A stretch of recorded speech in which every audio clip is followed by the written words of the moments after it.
Hello everyone, আসসালামু আলাইকুম। আশা করি সবাই অনেক বেশি ভালো আছেন।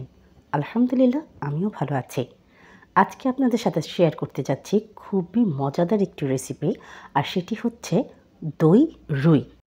আপনারা হয়তো এই রেসিপিটি অনেকেই দেখেছেন কাতলা মাছের সাথে, কিন্তু আমি এখানে করছি রুই মাছের সাথে। আপনারা স্কিপ না করে পুরো ভিডিওটি দেখবেন এবং অবশ্যই একবারের জন্য হলেও বাসায় ট্রাই করে দেখবেন, আর আমাকে অবশ্যই কমেন্টে জানাবেন আপনাদের কেমন লাগলো। এখানে আমি নিয়ে নিয়েছি রুই মাছ, কুচি করে রাখা পেঁয়াজ, আদা রসুন পেস্ট, স্লিট করে কাঁচামরিচ, টক দই, চিনি আর কিছু বেসিক মশলা।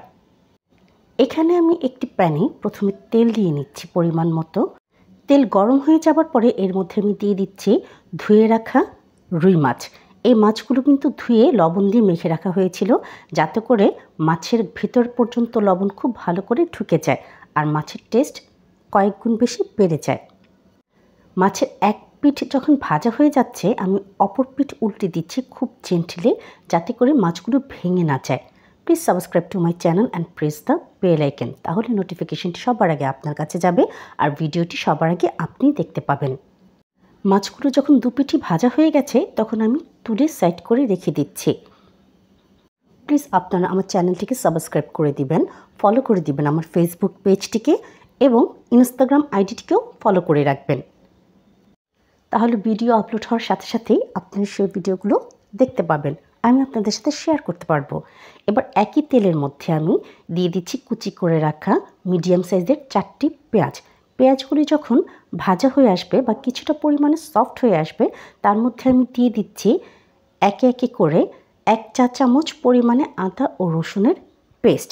এই আদা ও রসুনের পেস্ট ততক্ষণ পর্যন্ত ভেজে নিব যতক্ষণ না পর্যন্ত তার থেকে কাঁচা গন্ধ চলে যাচ্ছে। মশলাগুলো যাতে পুড়ে না যায়, তার জন্য এখানে আমি সামান্য পরিমাণে পানি ইউজ করেছিলাম। এবার এখানে আমি দিয়ে দিচ্ছি পরিমাণ মতো লবণ, আর তার সাথে দিয়ে দিচ্ছি 1/2 চা চামচ ধনের গুঁড়ো। এবার এই সব মশলাগুলোকে খুব ভালো করে নেড়েচেড়ে মিশিয়ে নিচ্ছি।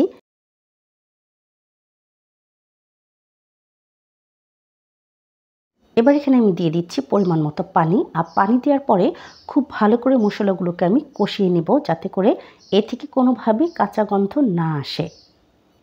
আমার কিন্তু এখানে তেল সারফেস আউট হয়ে গেছে, তার মানে হচ্ছে মশলা খুব ভালো করে কষে গেছে।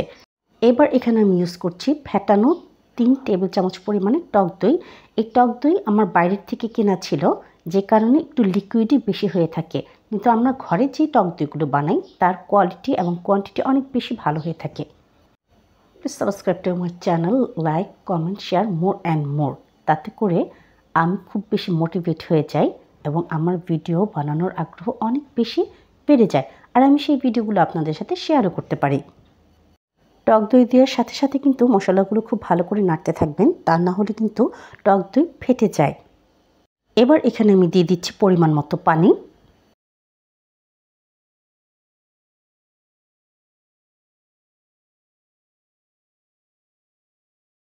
পানি দেওয়ার পরে আমি ঢেকে দিয়ে রান্না করে নেব। যখন বলক চলে আসবে, তার মধ্যে আমি মাছগুলোকে দিয়ে দিব। এবার আমার এখানে আর মাছগুলো হতে অনেক বেশি সময় লাগবে না, 5 থেকে 7 মিনিটের মধ্যে হয়ে যাবে। এবার এর মধ্যে আমি দিয়ে দেব স্লিট করে রাখা 4টি কাঁচামরিচ। আমি এই ফিশ কারিটি কিন্তু কাঁচামরিচের ঝালেই রান্না করছি। আর এবার এখানে আমি দিয়ে দিচ্ছি 1 চা চামচ পরিমাণে চিনি, তাতে করে আপনার টেস্ট ব্যালেন্স করবে, যেহেতু এখানে টক দই দেওয়া আছে। Please subscribe to my channel and press the bell icon. আমার ফিশ কারি কিন্তু হয়ে গেছে, এবার আমি আপনাদেরকে সার্ভ করে দেখাচ্ছি।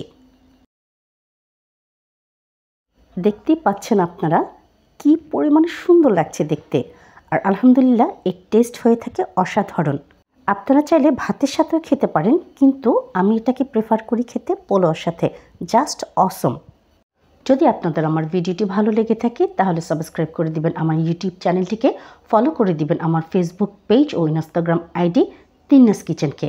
সাথে থাকার জন্য ও পুরো ভিডিওটি দেখার জন্য সবাইকে আন্তরিকভাবে ধন্যবাদ। দেখা হবে পরের কোনো ভিডিওর সাথে।